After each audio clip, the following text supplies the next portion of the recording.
Ya, baik. Waktu telah menunjukkan pukul 11.30, maka sekarang kita akan mulai materi yang kedua dengan judul materi pendidikan keluarga, dan materi ini akan disampaikan oleh Bapak Dr. Anders Rudi Senduk, Magister Pendidikan. Untuk perkenalan yang lebih lengkap lagi, itu nanti akan langsung disampaikan oleh Pak Rudi. Sebelum saya menyerahkan mikrofon ini kepada Bapak, kembali saya ingatkan bahwa kami tidak lagi menerima peserta yang keluar dari room chat.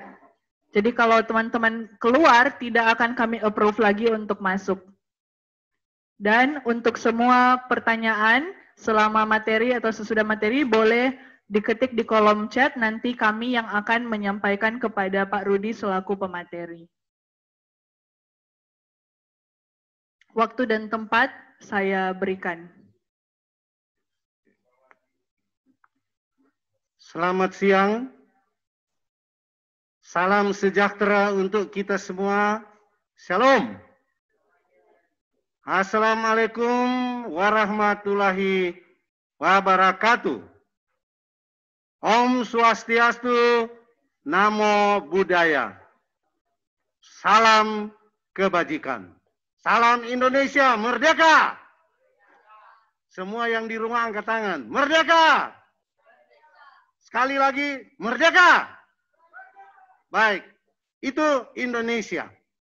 Untuk memperjelas suara dan kata-kata saya, maka saya minta izin kepada panitia dan minta izin kepada adik-adik serta mama, papa, kakak, adik di rumah untuk saya membuka masker supaya suara saya lebih jelas dan tegas. Thank you. Baik, saya sudah minta izin untuk membuka masker. Sebelum kita memulai materi pokok, mari kita berdoa di dalam hati kita masing-masing menurut agama dan keyakinannya. Saya beri waktu 3 detik.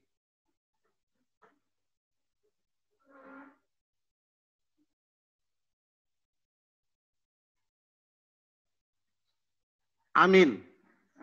Baik, selamat siang untuk semuanya. Saya ulangi, perkenalkan nama saya Bapak Rudi Senduk.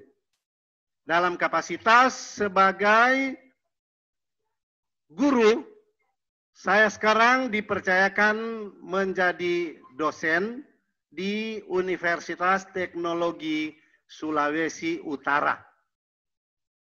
Mahasiswa kami cukup banyak, kurang lebih ya hampir 2.000 lah. Dan selain selaku dosen, saya juga dipercayakan sebagai Sekretaris Dewan Pendidikan Kota Manado. Selain itu juga dipercayakan di masyarakat sebagai Sekretaris Lembaga Pemberdayaan Masyarakat atau LPM Kecamatan Wenang dan juga Sekretaris LPM Kelurahan Mahakeret Barat. Asal muasal saya Putra Minahasa Selatan dari Desa Wuwuk, Kecamatan Tareran, Indonesia. Cukup jelas? Saya sudah menikah, punya istri 1, punya anak 2, semuanya wanita alias perempuan dan belum ada yang menikah alias masih single. Itu perkenalan keluarga. Terima kasih atas perhatiannya. Baik.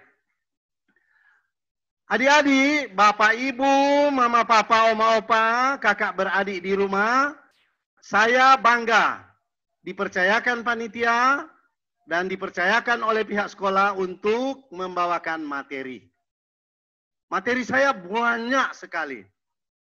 Tetapi saya akan berusaha untuk mempersingkat sesuai dengan waktu yang diberikan.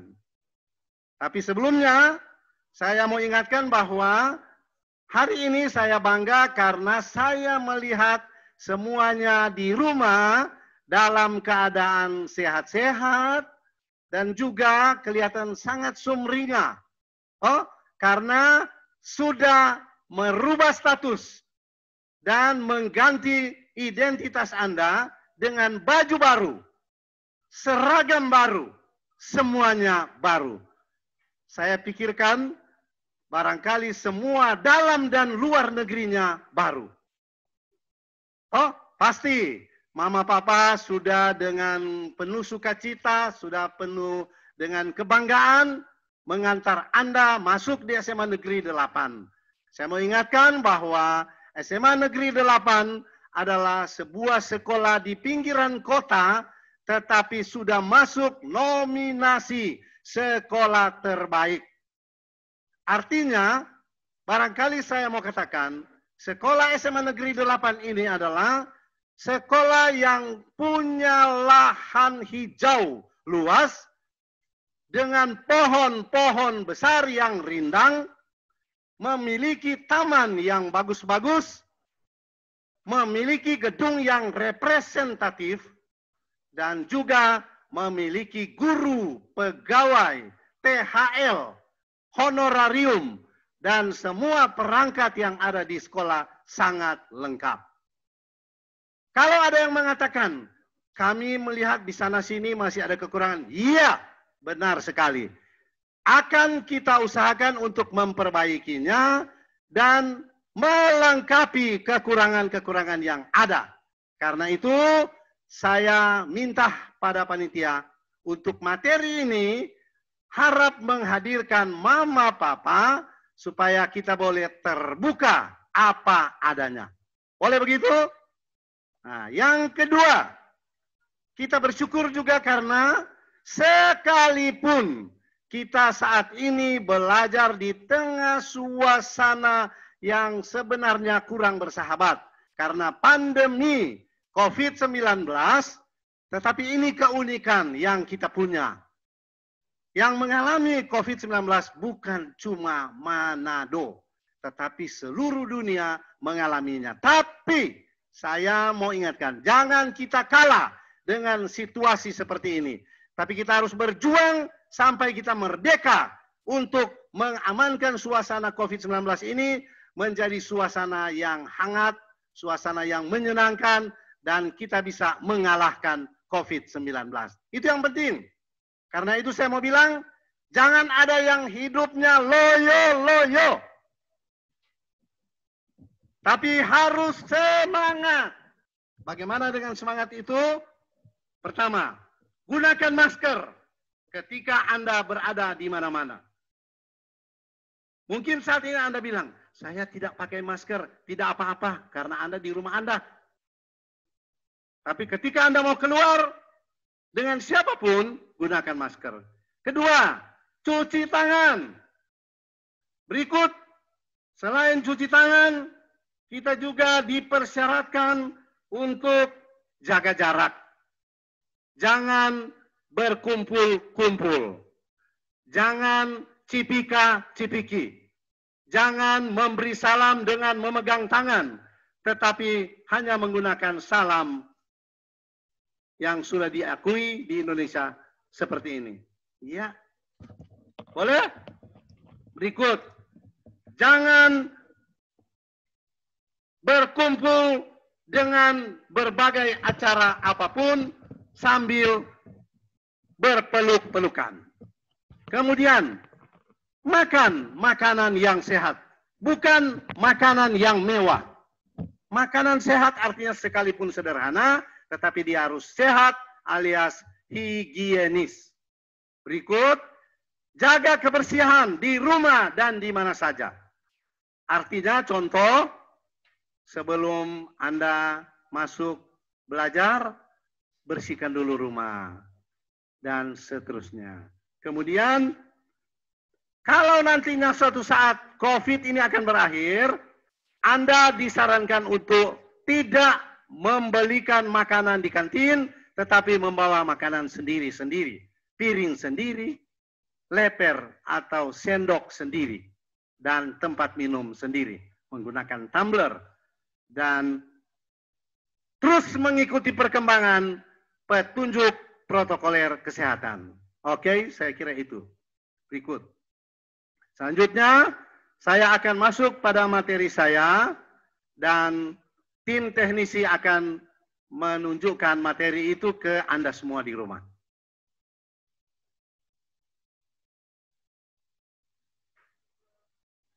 Boleh itu suara, boleh buat begitu. Ya. Mat dorang nggak pada dengar betul.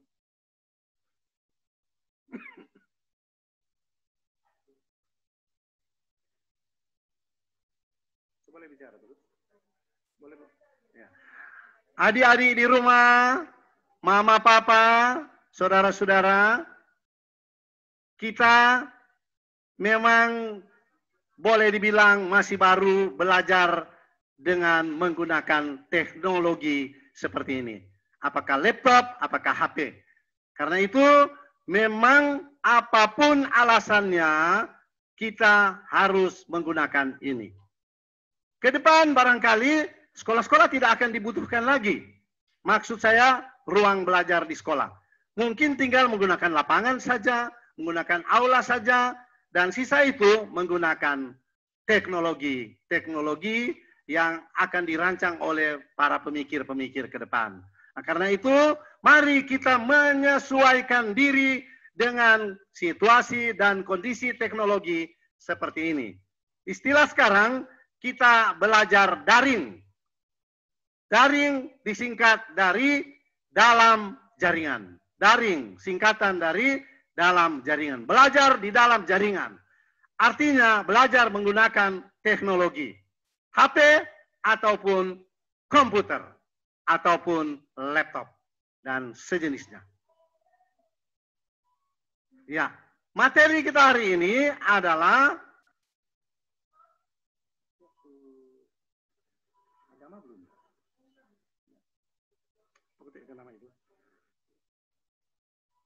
materinya berjudul Peran Pendidikan Keluarga.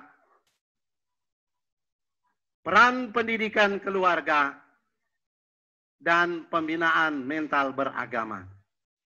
Adik-adik, saya meminta untuk menyiapkan catatan-catatan karena ketika saya berbicara saya akan meminta adik-adik untuk mencatat dan itu merupakan tugas hari ini dan akan dimasukkan ke panitia. Siapkan dari sekarang 1 lembar kertas, bolpen atau pensil, dan kemudian mendengarkan informasinya. Sudah? Kita mulai. Peran pendidikan keluarga berbasis parenting di era digital. Peran pendidikan keluarga berbasis parenting di era digital. Pertanyaannya, apa yang dimaksud dengan parenting? Parenting dalam bahasa kamus artinya pengasuhan. Nah, karena itu saya butuh sekali mama, papa, oma, opa, kakak beradik hadir di samping kiri kanan Anda. Oke. Sebelum kita lanjut dengan parenting, kita lihat dulu kata-kata bijak berikut ini. Anak adalah buah hati. Anda setuju? Anak adalah buah cinta. Benar atau salah? Anak adalah buah perkawinan. Silakan jawab di hati Anda. Intinya adalah dari ketiga kata-kata di atas, saya mau katakan anak adalah masa depan. Bagaimana mencapai masa depan yang baik?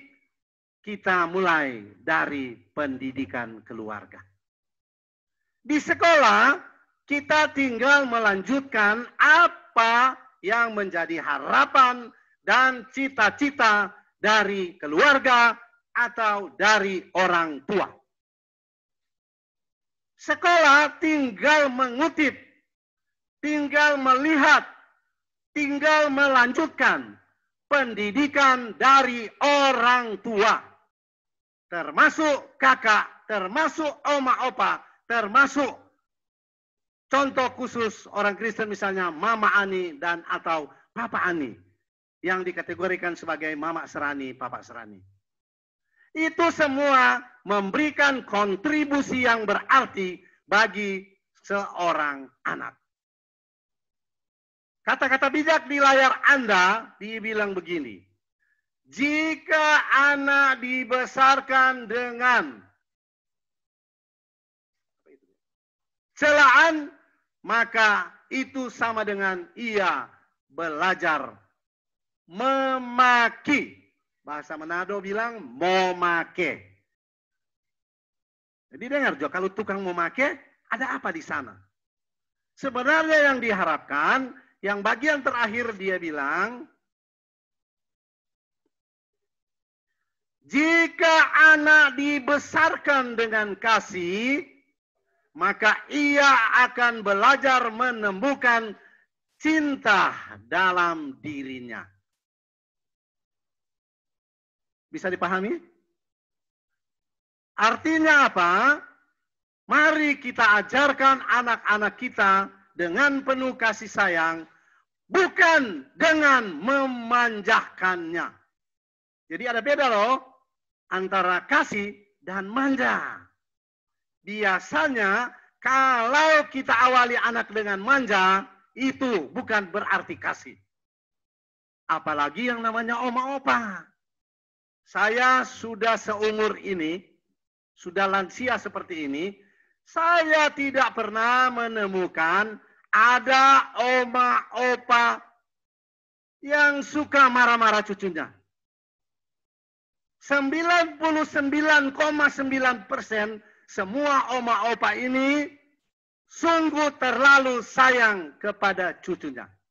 Bahkan biar dia marah-marah sama anaknya, tapi kalau cucunya dia bilang jangan berani korek kita pe cucu. Manja sekali ini. Yang sebenarnya yang kami harapkan adalah bagaimana memanjakan dengan penuh kasih sayang, artinya ada nilai-nilai pendidikan di sana. Kalau anak cucu Anda berbuat salah, tegur. Dek, cucuku tersayang, cucuku tercinta, jangan begitu ya. Oma tidak suka, opa tidak suka. Kayak begitu kira-kira. Lanjut. Parenting. Tadi saya sudah bilang, parenting dalam bahasa kamus adalah mengasuh. Dalam kamus bahasa Indonesia sama dengan menjaga. Parenting sama dengan merawat. Parenting sama dengan mendidik. Mendidik dalam arti keluarga artinya membina.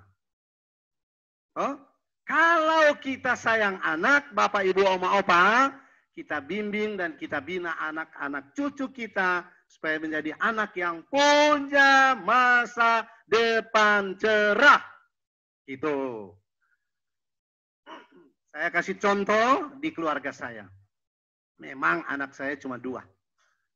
Tapi ketika mereka membutuhkan uang, saya harus tanya. Mau pakai untuk apa uang ini? Mau beli apa uang ini? Berapa jumlahnya yang sesungguhnya? Jangan anak diajarkan cari untung pada orang tua. Itu bukan cuma salah, tapi juga secara agama cukup dikatakan berdosa. Boleh? Silakan Bapak, Ibu, Oma, Opa di rumah menyimak ini. Kalau Anda di rumah, Anda di jalan, Anda di kantor, mudah-mudahan Anda bisa memperhatikan dengan baik. Yang kedua, dalam arti bahasa Indonesia dia bilang, membimbing sama dengan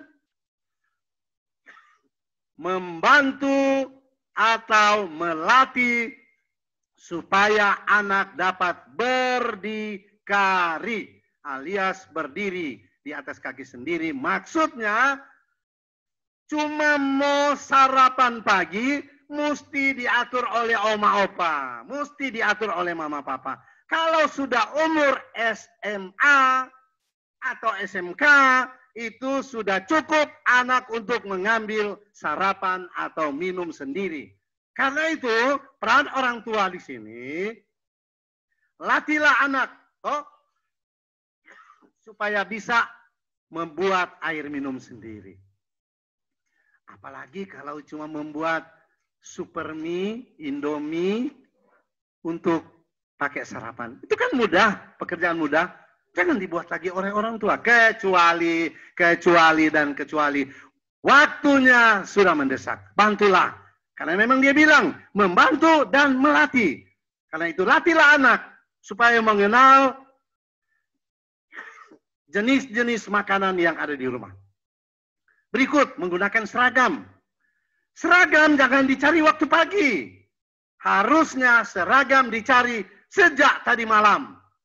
Supaya besok pagi anak Anda ketika terlambat bangun tidak disibukkan lagi dengan mencari seragam. Jelas? Lanjut. Lanjut, layar berikut.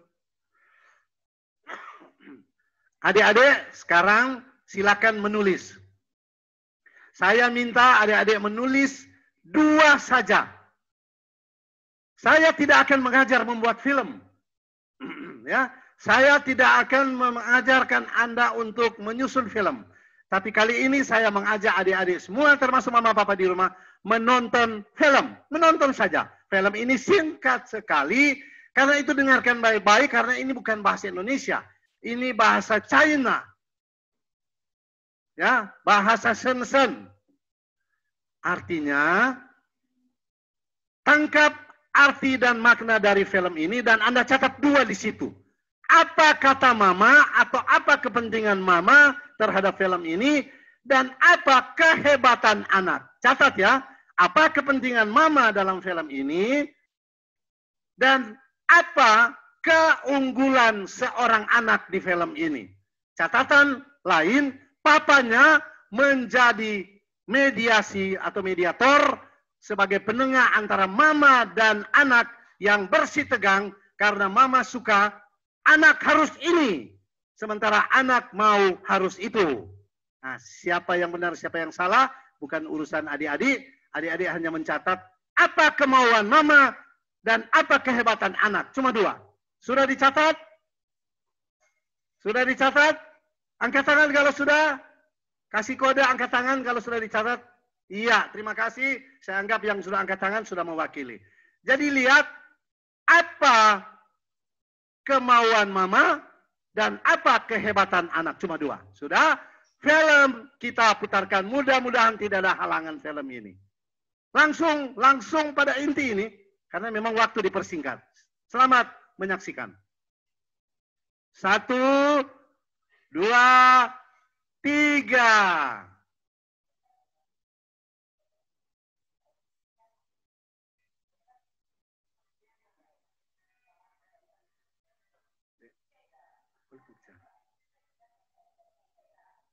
Perhatikan teksnya di layar.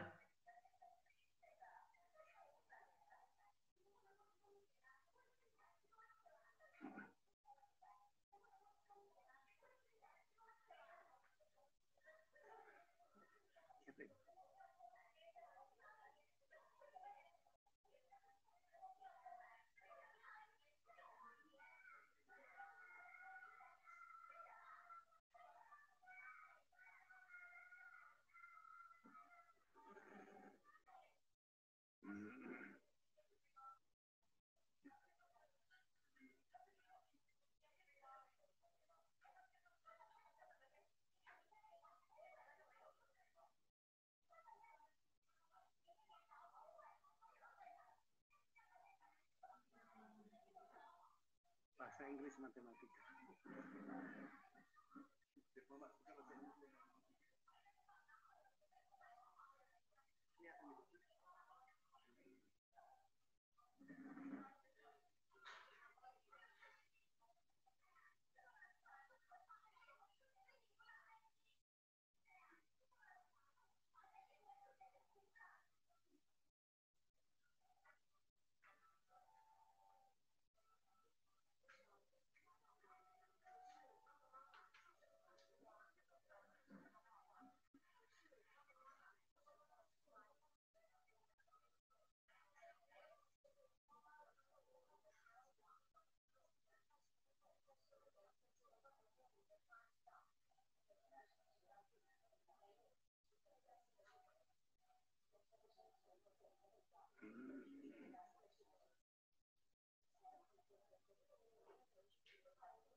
Formalia bagus kan?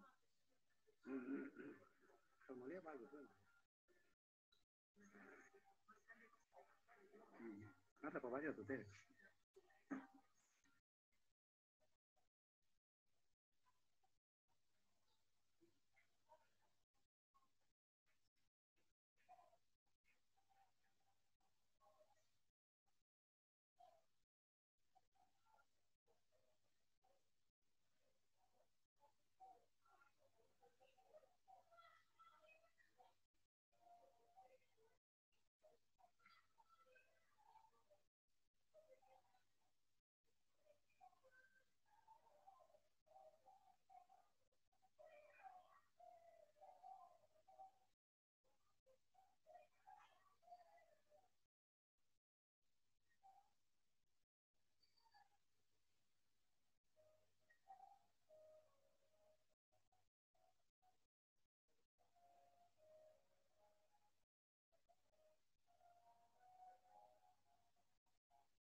Masuk.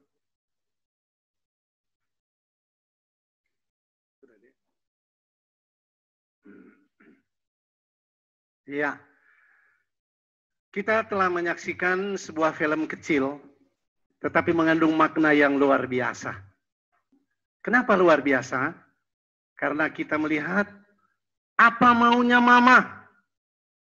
Mama hanya berpikir anak saya harus juara matematika dan bahasa Inggris. Itu hebat. Tapi dia tidak melihat karakteristik anaknya tidak terlalu suka matematika dan bahasa Inggris, tetapi menguasai bidang yang lain. Ini artinya minat bakat semua anak itu sangat berbeda. Dan ini wanti-wanti untuk mama, papa, oma, opa untuk tidak memaksakan selera, tidak memaksakan keinginan, tetapi berupaya mengomunikasikan atau membicarakan hal-hal seperti ini antara mama, papa, oma, opa, kakak beradik dengan anak yang bersangkutan. Kalau itu yang dilakukan, maka pasti Anda akan menjawab film ini dengan pertanyaan tadi. Apa maunya mama dan apa kehebatan anak? Silakan jawab. Intinya adalah minat bakat seseorang itu tidak bisa disepelekan. Sekarang saya mau tanya ke orang tua. Apakah mama papa tidak prihatin? Toh, saya sendiri yang sudah ribuan kali menyaksikan film ini, ikut menangis, ikut meneteskan air mata karena dulu saya juga pernah memaksakan kehendak saya pada anak-anak saya. Ketika anak saya sekolah di Don Bosco waktu itu, memang anak saya tidak pintar-pintar amat, cuma juara umum saja. Toh? Anak saya dua-duanya cuma juara umum. Kasihan. Tapi tiba-tiba lulus SMA dengan predikat juara umum, nilainya luar biasa, tinggi semua. Tiba-tiba anak saya yang kedua bilang begini, "Papi, saya mau kuliah di luar negeri." Tidak bisa. Anda tidak bisa keluar dari Manado. Itu contoh. Sementara yang tua, anak yang tua, dia sudah kuliah keluar daerah di Jakarta. Menurut selera dia. Kami izinkan. Tapi ketika mau keluar dua-dua, oh, seperti saya orang tua ini tidak guna punya anak. Semua sudah mau keluar. Dan akhirnya anak saya yang kedua, dia ron semua Sulawesi Utara cari kampus. Dan terakhir, Bapak Ibu, dia menemukan kampus Unima. Lalu saya tanya, masuk fakultas apa, Dek? Fakultas Bahasa dan Seni. Saya marah besar. Saya bilang, ngana jurusan IPA, cuma juara umum, masa masuk bahasa? Dan akhirnya saya menyampaikan itu kepada teman-teman saya. Kebetulan saya waktu itu masih pengawas sekolah. Semua mengecam saya. Dia bilang, Rudi, kamu jangan memaksakan kehendak. Ini intinya. Jadi intinya, mama papa zaman sekarang, mama papa zaman modern, zaman berkembang, tidak boleh lagi memaksakan kehendak. Tetapi sekali lagi harus membicarakan dengan baik-baik. Saya kira kalau semua itu dibicarakan dengan baik-baik, Papa ingin kamu masuk kedokteran. Papa ingin kamu masuk fakultas teknik. Mama ingin kamu masuk fakultas hukum. Oma suka kamu fakultas bahasa. Semua dikomunikasikan. Silakan anak memilih menurut minat bakatnya. Itu inti dari kisah cerita ini. Pin ini adalah anak usia baru 11 tahun. Tetapi sudah menunjukkan prestasi dunia. Sekolah ini diambil dari Singapura. Dia menunjukkan prestasi dunia, akhirnya mama yang stres berat sampai masuk rumah sakit harus mengakui bahwa memang anak saya tidak kuat dengan matematika dan bahasa Inggris, tetapi mempunyai prestasi dunia tentang seni. Oke? Saya kira itu inti yang perlu saya sampaikan. Berikut. Untuk mencapai kesuksesan, Bapak Ibu, tidak serta-merta hanya mengikuti selera anak, selera mama, selera papa, kakak, adik, atau selera oma, opa. Tetapi itu harus diikuti dengan yang namanya kemampuan dan atau keinginan untuk mencapai prestasi. Bagaimana mencapai prestasi? Tentu belajar baik, belajar banyak, rajin belajar, jangan malas bikin PR. Ada tugas-tugas harus dikerjakan. Jangan tidur melulu, jangan makan melulu. Memang di era COVID perlu istirahat, perlu makan, tapi jangan makan sehari, makan terus. Akhirnya jadi gendut. Oh? Jangan tidur melulu. Akhirnya ketika badan sudah naik, sudah muncul darah tinggi lah, kolesterol lah, dan sebagainya. Budaya prestasi ini harus diawali dengan belajar. Kalau kita belajar, kalau ada lomba, kita ikut lomba. Dan kita berusaha menang secara sportif. Ada istilah bilang, hargai yang menang, tapi juga hormati yang kalah.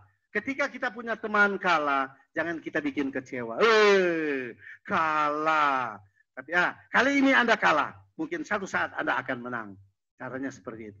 Mental juara harus kita angkat. Oh, karena hari ini bukan berarti lebih baik dari hari esok. Ada hari ini baik, hari esok tidak baik. Tapi ada hari ini baik, mungkin hari besok kurang baik. Oh, berikut. Belajar berkarya, do your best. Engkau akan jadi yang terbaik di kemudian hari. Mau berkarya, Anda ciptakan kreativitas yang bagus, inovatif. Anda harus mandiri dan harus percaya diri. Tapi jangan over percaya diri. Kalau terlalu over, maka akan jadi sombong. Kalau sombong, orang Manado bilang, orang tidak suka. I don't like orang sombong. Baik, lanjut. Saya meminta mama, papa, oma, opa, mama Ani, papa Ani, dan sejenisnya, atau orang tua pendamping keluarga, di semua agama saya kira itu diajarkan. Jadilah orang tua yang baik. Contoh gambar ini, ketika mama, papa membimbing kedua anak kecil ini. Karena ada gambar nanti, anak kecil dibiarkan. Nah, ini mereka memilih. Ini contoh orang tua yang baik, orang tua yang bertanggung jawab, orang tua yang penuh harapan. Tadi kita sudah mengawali itu, toh. Anak adalah masa depan. Anak punya masa depan tidak akan berguna, tidak akan berhasil kalau pembimbingan orang tua tidak mantap. Lanjut. Ini contoh. Ketika orang tua tidak mendampingi anak, main gadget, main HP, nonton TV dari siang sampai pagi. Dari pagi sampai pagi. Atau minimal semalam suntuk. Resikonya seperti di gambar ini. Saksikan sendiri. Ya. Lanjut. Ini akibat dari pembelajaran berbasis teknologi, kalau salah arah, dia akan jadi over. Orang yang suka bermain teknologi, kalau penyalahgunaannya tidak diperhatikan, atau salah menggunakannya, maka biasanya, coba perhatikan, di mana-mana. Orang susah tidur, toh? Ya, ini diakui oleh semua orang. Jangan bicara anak. Orang tua pun banyak yang habiskan waktunya untuk bermain-main dengan teknologi. Kalau kita mau bilang HP, ada yang bermain laptop. Kita bilang main laptop, ada yang bermain gadget.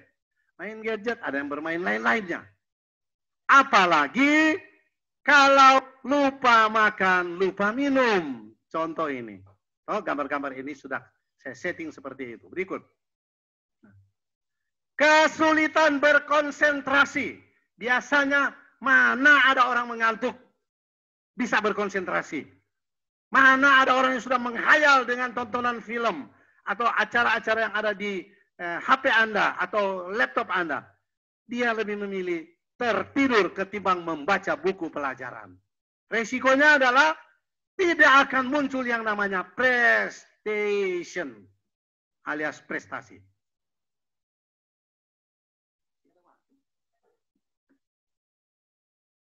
Lihat, resiko lain.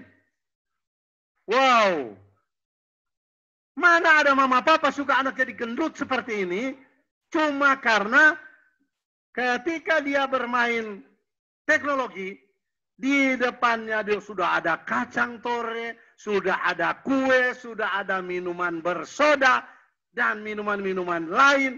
Artinya fisiknya tidak terolah lagi karena sudah duduk, tidur, bermain teknologi.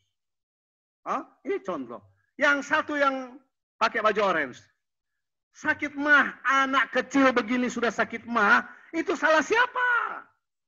Jangan bilang salah sendiri. Itu pasti saya vonis. Salah mama, papa, salah kakak, salah oma, opa. Karena tidak mendampingi anak dalam bermain-main dengan teknologi. Tolong perhatikan dari sekarang. Lanjut. Perkembangan sosial. Masih kecil, anak sudah terbiasa dengan egoistisasi. Ya, karena dia kalau sudah bermain, dia menyendiri. Dia tidak mau bergabung dengan kawan-kawan yang lain. Sebenarnya contoh-contoh seperti ini harus kita amankan dari sekarang. Beri pengetahuan kepada anak kita. Memang yang saya bicarakan hari ini, saya berhadapan dengan anak-anak yang sudah masuk masa remaja. Oh, anak-anak SMP yang sudah melompat ke kelas SMA. Artinya sudah cukup, kategorinya sudah cukup hampir dewasa, tapi masih remaja. Mereka ini masih memiliki masa-masa kritis yang perlu pendampingan orang tua, pendampingan mama ani, papa ani, pendampingan oma, opa, pendampingan om, tante yang suka melihat saudaranya sukses. Lanjut. Berikut kita membahas tentang kekerasan pada anak. Ada beberapa contoh kekerasan pada anak yang biasa kita lihat di televisi, tapi juga mungkin di rumah, tapi juga mungkin di tetangga kita atau di lingkungan masyarakat kita. Next. Kekerasan artinya apa itu? Setiap perbuatan terhadap anak yang berakibat timbulnya kesengsaraan alias penderitaan secara fisik maupun secara mental atau psikis. Juga ada yang namanya kekerasan seksual.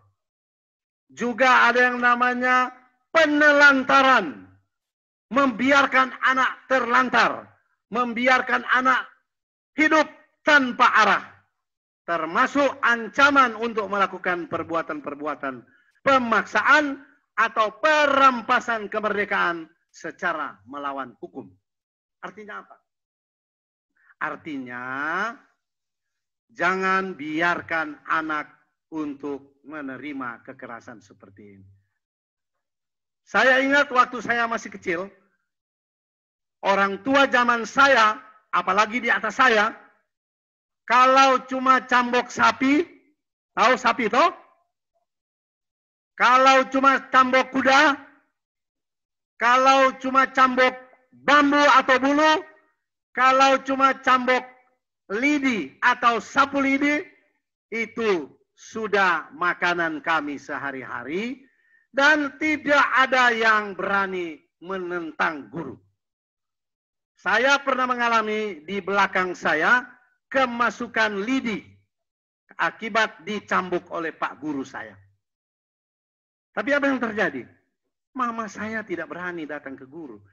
Itu ngana punya salah. Apa mama bilang? Ngana pe salah itu. Nyandak bikin PR. Itu baru asik. Oh, orang Manado bilang, hawo katu. Oh, jadi itu contoh. Tapi sekarang, Bapak Ibu, saya minta izin. Hati-hati membuat kekerasan pada anak. Siapapun yang melihat Anda melakukan kekerasan pada anak, dia mempunyai kewajiban untuk melaporkan orang tua ini kepada pihak berwajib. Dan dengan serta-merta, polisi tidak sungkan-sungkan untuk datang menangkap mama atau papa yang menganiaya anak. Karena sekarang sudah ada undang-undangnya. Undang-undang Perlindungan Anak dan Perempuan. Sayang sekali belum ada undang-undang perlindungan laki-laki. Saya juga butuh perlindungan dong. Huh? Kalau ada perempuan yang memukul saya dan saya sudah tidak berdaya, saya juga perlu perlindungan. Jadi Bapak polisi yang mendengarkan suara saya ini, tolong dengarkan hak kami laki-laki. Artinya, maksud saya di sini bahwa kesempatan bagi kita orang tua untuk tidak lagi melakukan kekerasan kepada anak. Hati-hati, ada undang-undangnya, Undang-Undang 35 2014 tentang perlindungan anak. Next. Berikut. Coba Anda lihat di gambar ini, ketika anak-anak diperdaya dengan aksesoris-aksesoris yang menarik kelihatannya, tetapi sebenarnya ini bukan merupakan pendidikan karakter.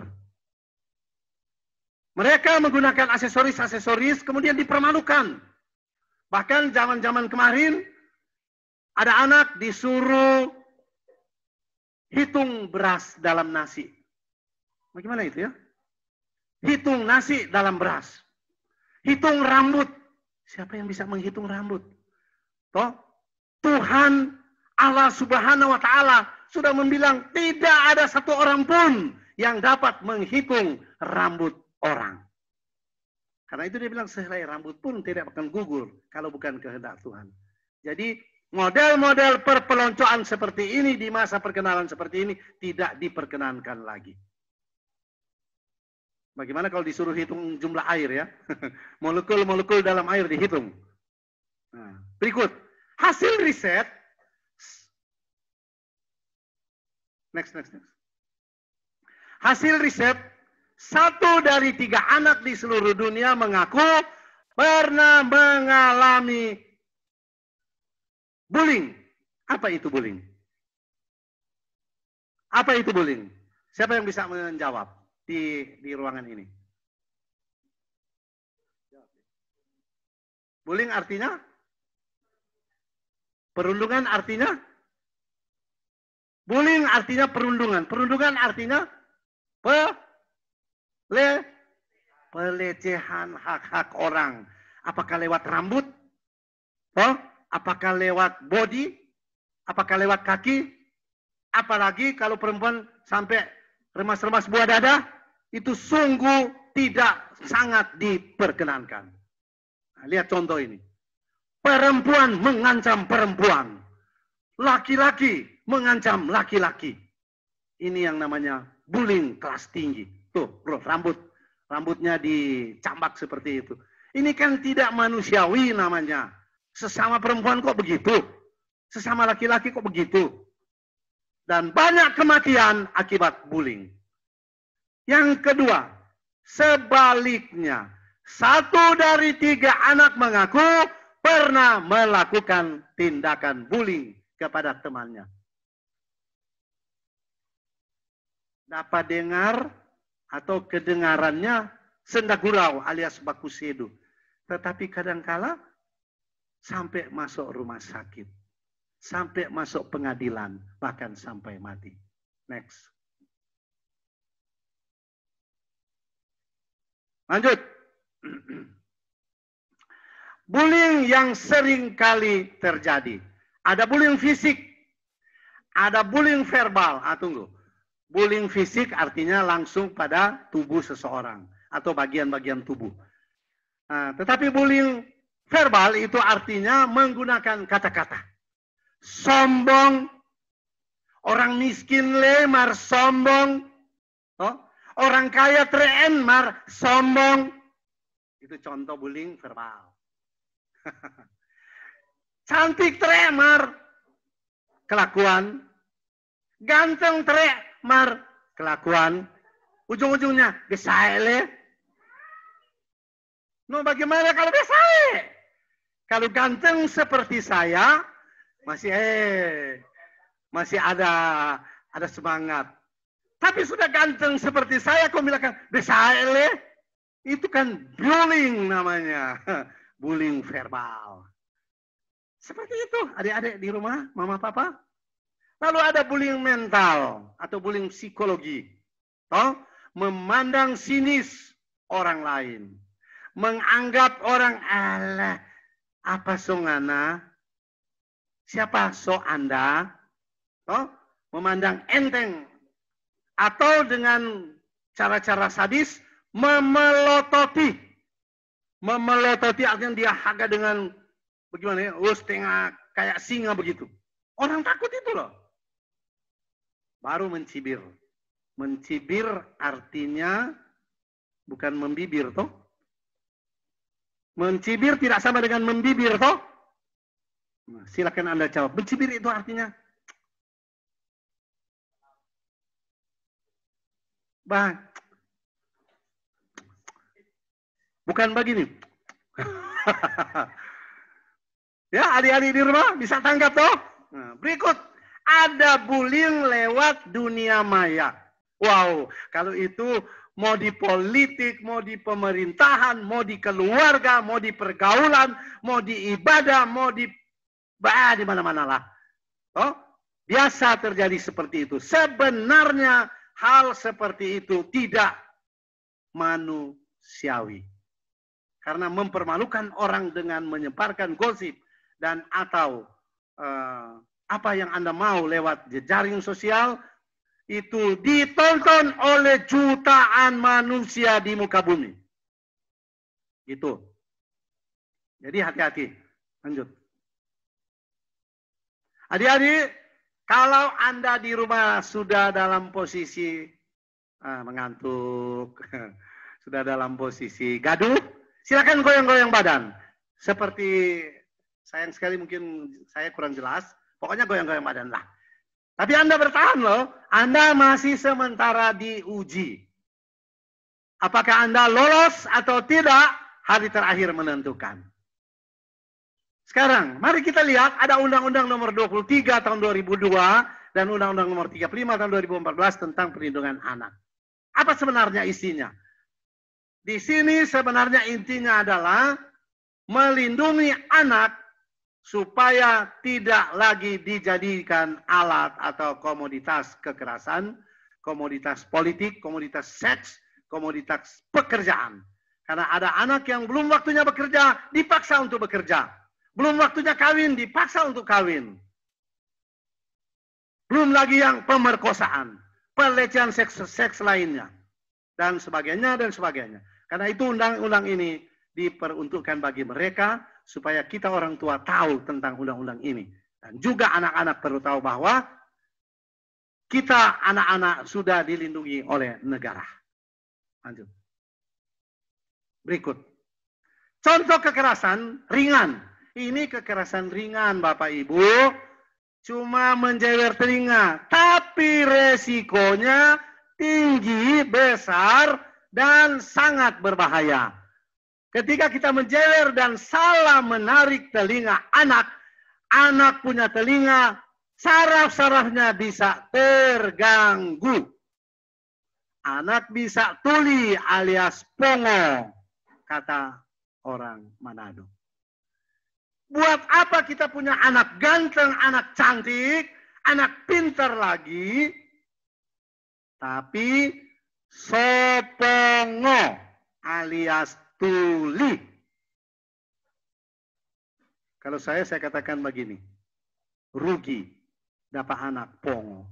Artinya, kalau Anda yang bikin anak saya pongo alias tuli, maka saya akan tuntut Anda di muka pengadilan. Jelas, ada undang-undangnya. Jadi hati-hati Bapak, hati-hati Ibu, hati-hati kakak beradik. Jangan coba-coba jewer-jewer. Termasuk tampeleng. Tempeleng bahasa Indonesia apa? Menampar pipis saja, hati-hati. Kalau dia menampar lalu anak punya leher, terputar salah, maka dia tidak bisa kembali lagi, maka Anda punya anak akan berjalan serong. Mana ada orang tua mau anaknya sudah berjalan serong akibat ditempeleng atau ditampar oleh siapapun. Gitu, ada undang-undangnya. Next. Ini. Pantaskah anak ini di apa ini? Diikat atau dibungkus dengan apa ini namanya? Selotip yang pembungkus koper-koper di bandara. Ini pembungkus koper di bandara ini. Biasa untuk melindungi tas koper, kali ini dia melindungi bodi anak kecil. Ini guru yang saya mau bilang apa ya? Guru yang begini. Jangan-jangan guru ini ada gangguan jiwa. Ya? Tidak pantas menjadi seorang guru kalau melakukan seperti ini. Ini lagi. Ini intinya cuma semacam permainan. Tapi memperlakukan manusia sama dengan binatang, maka yang jadi binatang di sini adalah Anda yang melakukan itu. Siapa dia? Saya tidak tahu. Mungkin papa, mungkin mama, mungkin kakak, mungkin om, mungkin tante, mungkin teman, mungkin juga oma atau opa. Hati-hati. Jangan bermain-main dengan gaya seperti ini. Saya mau katakan, ini bukan cuma soal undang-undang, tapi ini sudah masuk juga dalam wilayah HAM, alias HAM. Kalau melanggar HAM seperti ini, Bapak Ibu, kalau saya mengurus ini, saya bikin HAM paling berat di muka bumi. Jangan bunuh. Kalau dia bunuh, sudah selesai. Kalau membunuh kan, ya sudah, dia sudah dikubur, dia tidak rasa lagi. Kasih dia menderita seumur hidup. Karena dia melakukan pelanggaran HAM berat. Jangan baku sedo dengan begini-begini. Ya, kekerasan yang dilakukan oleh seorang ibu terhadap anak. Lanjut. Jika kita salah membangun keluarga, maka sama dengan membuka peluang bagi kegagalan generasi berikutnya. Anak-anak di rumah, adik-adik di rumah, yang kami banggakan, putra bangsa, kebanggaan Indonesia. Generasi baru SMA Negeri 8 Manado. Tolong perhatikan, ketika Anda melihat gambar yang satu, yang warnanya kuning, orange, kemudian pakai jubah, lulus kampus, artinya wisuda, ini merupakan bentuk kebanggaan keluarga. Anak kita sudah berhasil dalam studi. Stop! Jangan berhenti di situ. Masih ada kelanjutannya. Selesai studi, bukan urusan kawin saja. Tapi cari pekerjaan untuk masa depan. Jangan dulu pikirkan soal kawin, belum punya pekerjaan. Mau kasih makan apa anak kita? Mau kasih minum susu model apa? Mau pakai celana dalam apa anak kita? Mau pakai baju apa anak kita? Ini contoh. Jadi jangan dulu langsung berpikir yang terakhir. Cari pekerjaan, baru pikirkan masa depan yang lain. Mama, kita so kerja. Papa, kita so ada teman pacar. So boleh mau kawin? Boleh. Karena sudah selesai studi dan sudah punya penghasilan sendiri. Jangan cuma bagantong Pak Mama dan Papa. Kong bagantong lagi Pak Oma dan Opa. Oma dan Opa leso tua-tua. Nah gitu, itu nasihat. Artinya jangan hidup ketergantungan. Berikut, coba lihat pasangan-pasangan yang cantik, jelita, ganteng-ganteng seperti saya. Itu cowok ganteng, itu kita lebih ganteng dari dia. Ya karena yang ngomong saya, bukan dia. Artinya kalau dia ngomong, dia akan bilang, saya juga ganteng kok. Semua Anda di rumah ganteng dan cantik. Betul? Yang namanya makhluk ciptaan Tuhan, itu pasti ganteng, pasti cantik. Karena Tuhan sudah memilih kita dari berjuta-juta embrio. Oh, berjuta-juta calon manusia yang ada di, apa itu namanya, itu kalau di biologi? Sperma. Dari jutaan butir-butir sperma itu, Tuhan cuma menyiapkan satu untuk menjadi orang alias manusia. Karena itu semua harus ganteng, semua harus cantik. Lalu yang satu lagi, coba lihat keluarga muda. Keluarga muda ini, waduh, sangat menyayangi putra-putrinya. Tapi yang saya mau tanya, apakah ini harus bertahan atau tidak? Karena ada yang baru di perempat jalan, setengah jalan, 3/4 jalan, anak sudah dibiarkan terlantar. Hati-hati. Oke, next. Pembinaan mental beragama. Bapak Ibu di rumah, adik-adik semuanya yang saya banggakan, ketika Anda sukses dengan pendidikan, ketika Anda sukses dengan pekerjaan, ketika Anda sukses dengan berpacaran, ketika Anda sukses dengan berteman-teman dengan siapapun, ketika Anda sukses masuk ke luar negeri, sukses semuanya. Yang dipertanyakan di sini, Anda sekarang agamanya apa? Anda sekarang penganut agama apa? Huh? Mau Islam, mau Katolik, mau Protestan, mau Hindu, mau Buddha, mau Konghucu, mau agama apapun, itu bukan persoalan bagi kami. Agama itu adalah sebuah lembaga yang mengurus orang-orang yang mau mengikuti aliran agama. Itu cuma lembaga, adik-adikku. Oh, sekali lagi, agama itu cuma lembaga. Sarana, prasarana. Menuju ke tempat yang lebih tentram. Belum ke keabadian ini, saya belum cerita ke keabadian. Oh, ketentraman jiwa dan raga kita. Intinya dalam agama adalah bagaimana adik-adik, mama, papa di rumah, kita semua yang ada di sini mau melakukan isi firman.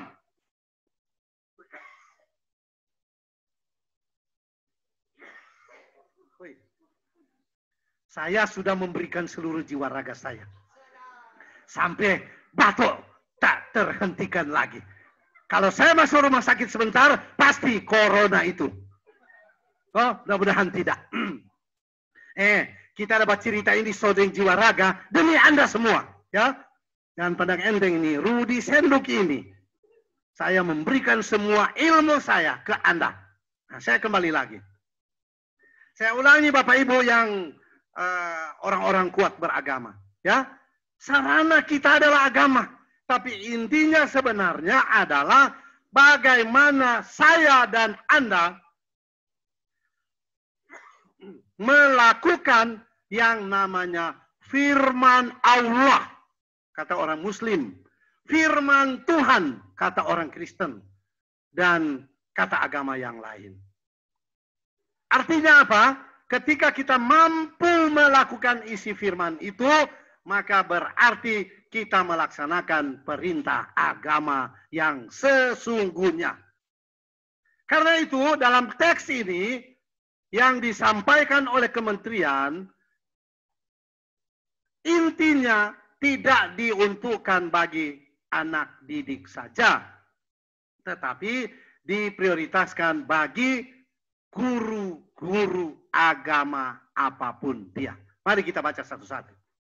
Belajar agama sejak dari kecil membentuk masa depan kecintaan kita pada agama masing-masing. Jadi ajarkan mereka dari kecil.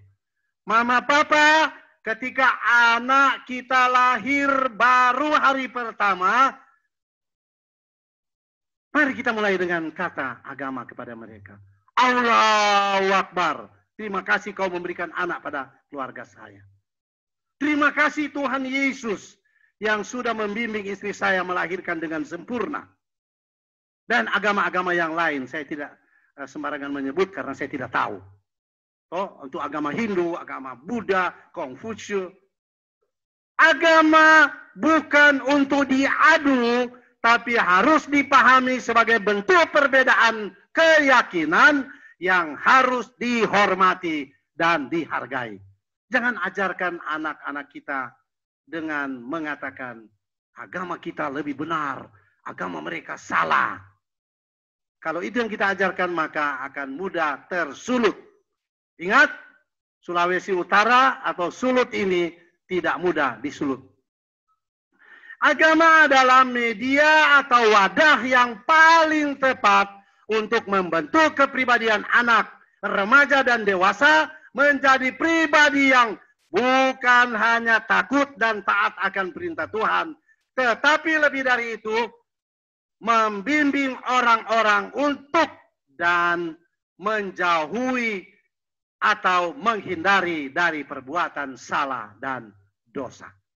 Itu ada di agama. Agama dalam implementasi sehari-hari, di rumah atau dalam pergaulan sesama, akan dapat membangun citra agama yang hakiki. Artinya apa? Ajarkan mereka, agamamu adalah agamamu, agamaku adalah agamaku. Oh, jangan mempertentangkan antar agama. Kalau kita mempertentangkan antar agama, ujung-ujungnya konflik, dan itu yang dimaksud dengan radikal Islam. Ya, ini seorang ustadz membimbing anak. Seorang ustadz membimbing anak. Bagi guru agama, jangan hanya mampu mengajarkan aturan organisasi keagamaan, tetapi lebih penting adalah mengajarkan pemeluknya pada kemampuan isi firman Allah yang sesungguhnya.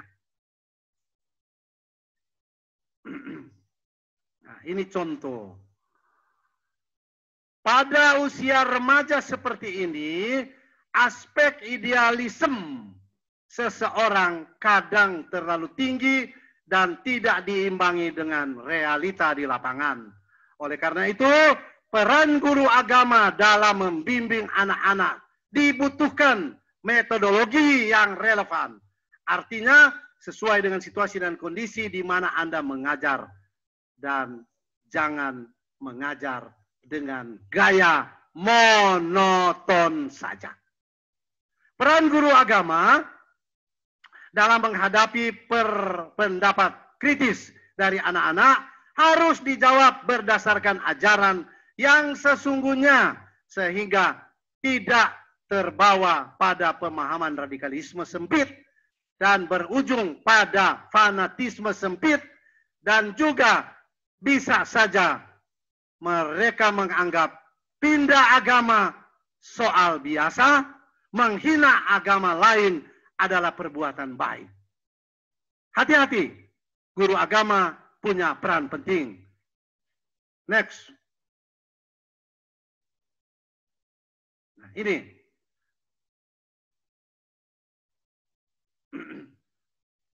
Toleransi antar umat beragama diajarkan di seluruh dunia.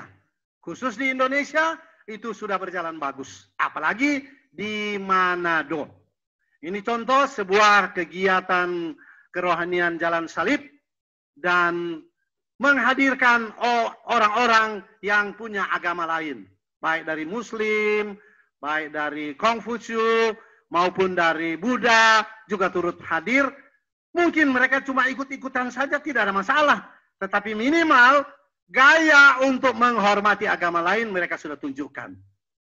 Ajarlah anak-anak kita untuk mencintai agama karena ada Tuhan yang Maha Esa yang akan membimbing hidup kita selama studi di SMA 8. Teladan guru agama menjadi penting karena keberhasilan anak membangun dirinya menjadi pintar dan takut akan Tuhan juga keberhasilan kita semua. Haleluya. Amin. Ini contoh gambar toleransi antar umat beragama. Di Manado, ini bukan hal baru. Setiap ada acara kemenadoan, jadi setiap ada acara kemenadoan atau kesulutan, artinya kegiatan se-Sulawesi Utara atau se-Manado, pasti menghadirkan semua pemimpin-pemimpin agama. Bukan sekedar tokoh agama, tapi pemimpin-pemimpin agama. Artinya di sana ada imam, ustadz, ada pastor, frater, ada pendeta atau pelayan khusus, ada tokoh agama Hindu, ada tokoh agama Buddha, ada tokoh agama Konghucu.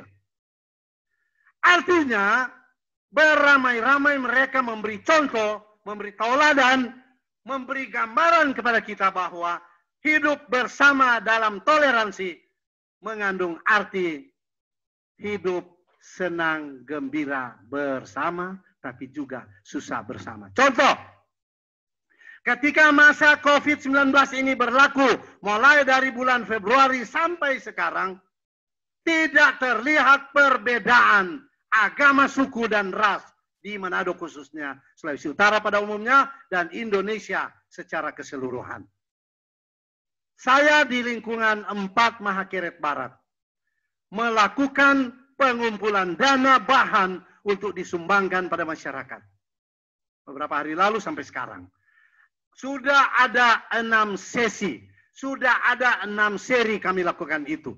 Dan saya sebagai orang Katolik, saya sebagai orang Protestan, saya sebagai orang Buddha, saya sebagai orang Hindu, saya sebagai orang Konghucu, tidak memilih siapa yang akan kami berikan. Semua kami hadirkan secara bersama-sama atas nama gereja, atas nama masyarakat, atas nama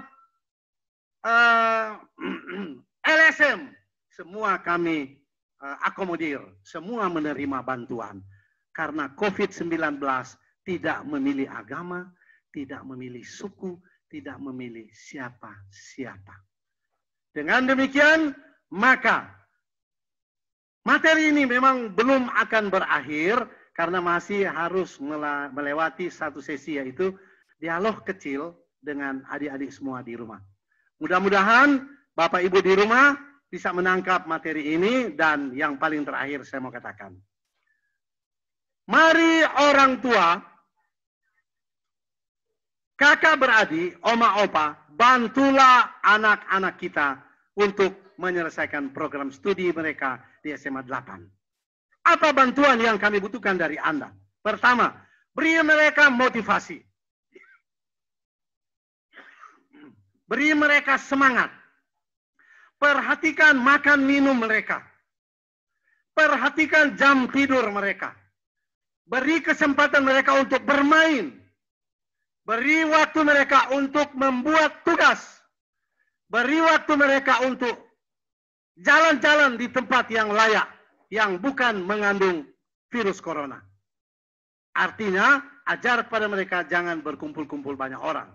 Kalau berjalan dengan keluarga, saya pikir masih aman. Tapi kalau berjalan bersama orang lain, harus menggunakan protokol kesehatan. Berikut, mama, papa, oma, opa, kakak-kakak. Kalau adik-adik mungkin sedikit. Kalaupun ada, ya masih khusus. Perhatikan biaya hidup anak-anak kita. Oh? Perhatikan biaya hidup anak-anak kita. Di sekolah normal, biasanya kita beri mereka uang transport. Biasanya kita beri mereka uang jajan. Kalau saya mau kasih contoh sedikit begini. Waktu anak saya 2, ya kebetulan memang cuma 2. Mau tambah, sudah bisa tambah. Karena sekelewat umur, alias setua. Kalaupun mau tambah dipaksakan, resiko kematian ada. Anak saya cuma 2.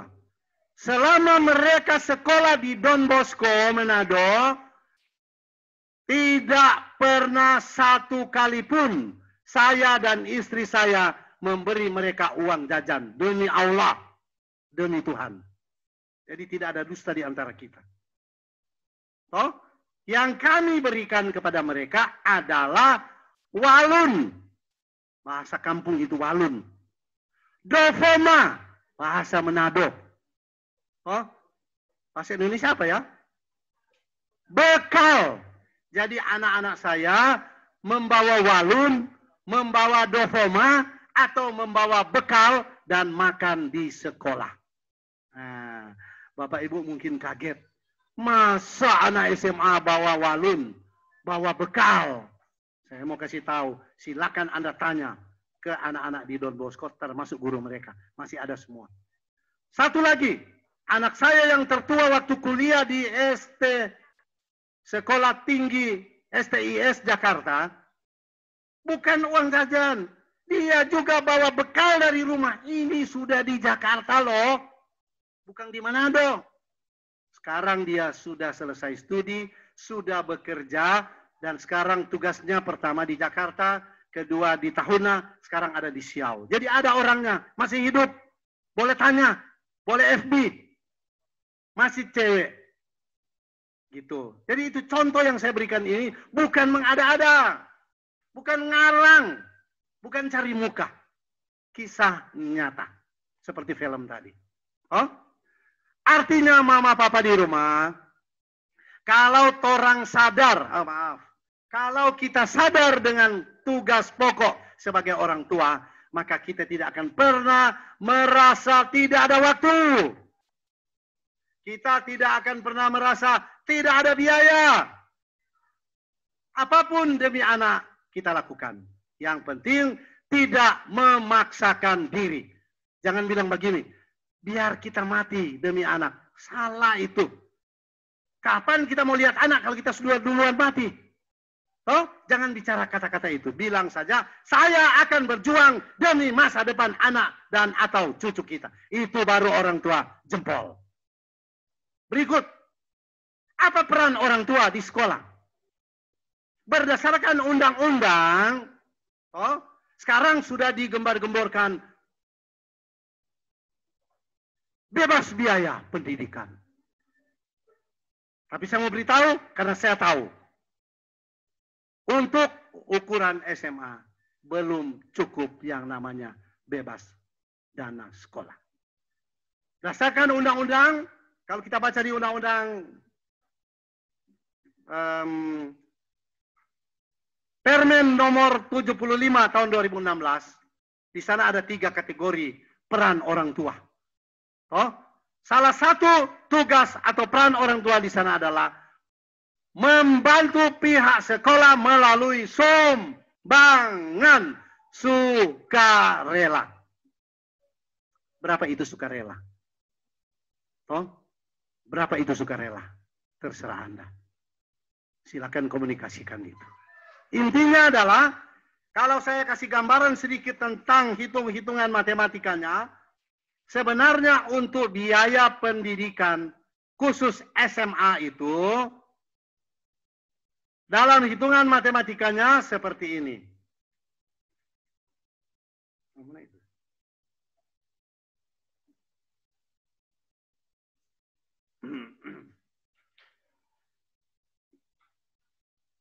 Tolong dengarkan baik-baik dan hitung matematikanya. Prediksi anggaran sekolah. Bapak Ibu kalau datang di sekolah, 1 kali saja kendaraan, berarti PP-nya sama dengan berapa? 2 kali. Sama dengan 2 kali. Ini PP-nya 1 hari 8.000. 8.000 hitung saja 1 bulan anak sekolah 20 hari. Maka 8.000 kali 20 hari sama dengan berapa? 160.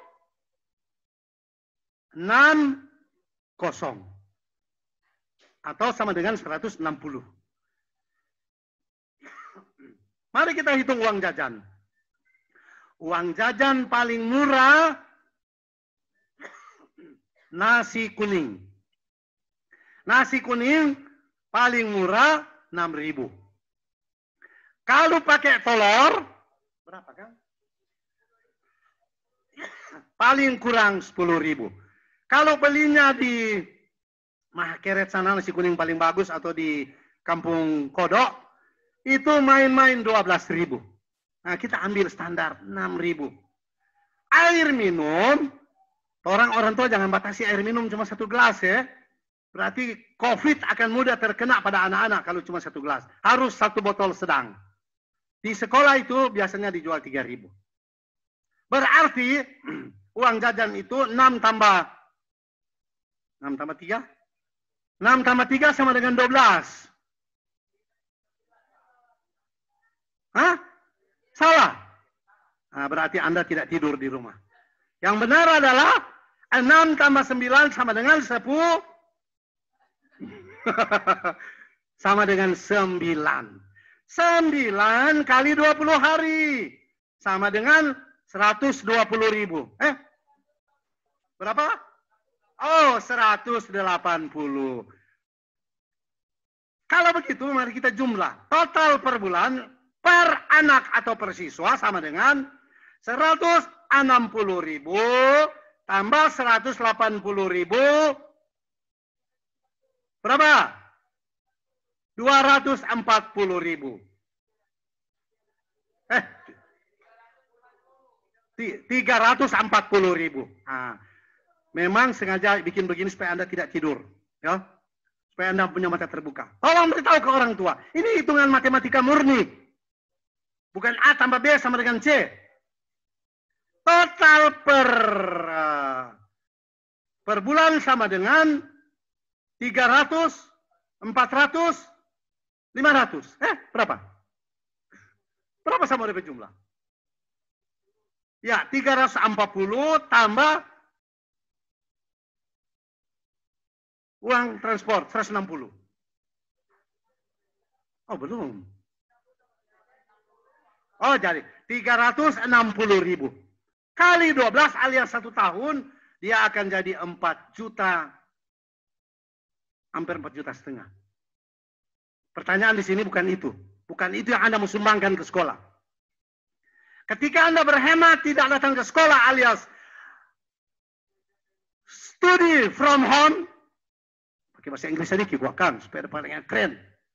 Study from home, home from study, atau from study home, putar-putar Jo. Yang penting belajar dari rumah artinya menghemat 4,80.000 lebih. Boring oh. Betul? Tidak salah toh? Kecuali tidak tahu berhitung. Mudah-mudahan ada yang tidak tahu berhitung. Nanti mama dan papa yang hitung. Menghemat 4 juta selama 1 bulan itu sudah bagus. 1 tahun ketukang. Berarti tidak tidur ini. Maka hampir tidak benar kalau anak-anak di rumah tidak bisa membeli HP yang Android, minimal Android yang bisa digunakan untuk belajar. Berapa, Dek? Jawab. HP paling murah yang Android yang paling bisa digunakan untuk belajar, minimal berapa juta? Bisa 1,5 juta, bisa 2 juta. Kita ambil yang ideal saja, 2 juta. Kalau mau suka agak bagus, 5 juta. Boleh begitu deh di rumah? Toh, kalau agak bagus berapa? Angkat tangan. Angkat tangan dari rumah. Yang agak bagus berapa? Kasih lipat dulu lidah. 5 juta. Nah, itu bahasa asli dari Minahasa. Bukan bahasa Jawa itu. Bukan logat Jawa itu. Oh, jadi yang bagus 5 juta. Kalau mau cari yang paling gagah alias bagus, lebih bagus, dan paling bagus, ambil saja seperti HP dari Om Rudi. Oh, ini HP waktu beli cuma 10 juta. Kasihan. Oh, artinya saya mau jelaskan. Jangan dulu minta HP paling mahal pada orang tua kakak atau adik atau om, tante atau mama, papa atau papa ani, mama ani, kalau ekonominya belum mampu. Mintalah HP yang masuk akal. Papa berhenti dulu barokok. Saya tidak menghitung rokok. Papa berhenti dulu melet. Saya tidak hitung itu. Mama berhenti dulu bang. Tuh yang jangan main-main di atas meja. Oh? Tuh, prak, trut, kelawar, roten. Nah, berhenti dulu mama, belikan dulu kita PHP. Kalau tidak ada HP, Anda belum bisa sekolah ke siang. Itu intinya toh. Artinya, Bapak Ibu begini. Kalau menurut kepala sekolah, dia bilang, kalau memang betul anak Anda tidak punya HP sama sekali, tidak bisa beli HP, suruh anak Anda datang ke sekolah. Bukan mau dapat beli HP, bukan mau persen akan HP, tapi dia bisa tatap muka dengan menggunakan protokol COVID-19. Paling 2-3 orang itu. Oh, mungkin akan diupayakan secara yang lain. Itu intinya. Tapi kalau sudah ada, maka gunakanlah HP itu dengan sebaik-baiknya. Itu pesan nenek moyang kita. Berikut yang paling terakhir. Menyangkut undang-undang atau peraturan pemerintah, Permen 775 ini. Kami sangat mengharapkan dukungan orang tua. Ujung-ujungnya bantuan sumbangan orang tua. Itu intinya. Tidak pernah kami memaksakan kehendak. Kalau ada yang belum bersedia, komunikasikan itu dengan pihak sekolah. Ada kepala sekolah yang cukup bijak untuk menjawab itu. Ada wakil-wakil kepala sekolah yang cukup mampu untuk menjelaskan itu. Ada para guru yang sangat berani untuk mengatakan keputusannya. Tapi intinya dulu, mari kita bangun hati kita, kerelaan kita demi masa depan anak cucu kita. Sekolah ini masih perlu sentuhan tangan dari Bapak Ibu. Saya tahu persis, ada beberapa orang tua yang sudah menyatakan perhatiannya. Dan ada yang sudah dengan polos bilang, saya akan membantu sekolah di luar permintaan sekolah. Nah, ini jago. Oh, kita butuh. Nah, sekarang sekolah sedang memperbaiki anak tangga yang dulunya kayu yang sudah rusak-rusak, sudah sementara diganti dengan betonisasi berbasis besi bertulang. Kita sudah membangun berapa puluh, ada kurang lebih 20 tempat cuci tangan sesuai permintaan Presiden, Menteri Pendidikan dan Dinas, termasuk Bapak Gubernur, untuk membuatkan tempat cuci tangan sebelum anak-anak kita masuk kelas apabila COVID-19 ini dinyatakan bisa masuk sekolah. Kita sudah bangun kurang lebih 20. Termasuk 2 meja tempat cuci, alat makan, alat minum dari guru-guru dan pegawai. Karena itu salah satu syarat. Jadi ada untuk anak-anak, ada untuk guru, ada untuk pegawai. Sudah dibuatkan. Dan itu dibuatkan berbasis beton berbasis culture, berbasis alam. Artinya ada kalian rupa pohon-pohon, orang bikin dia versiran bagus, dan itu dibuat oleh ahli-ahli seni beton. Biayanya cukup tinggi, tapi sifatnya permanen. Kalau cuma mau beli itu yang murah-murah boleh saja, tapi 2-3 kali anak pencuci akan serubuh. Ujung-ujungnya hancur.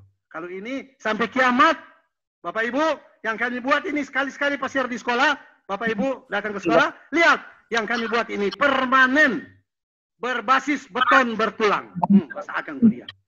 Kalau orang kasih tuki kepala di situ, beton yang ancor. Karena sifatnya cor. Artinya yang saya katakan ini berkualitas tinggi. Bukan asal jadi. Oh, Pimpronya saja magister. Wah, gila. Sungguh luar biasa kemajuan yang dicapai oleh SMA Negeri 8.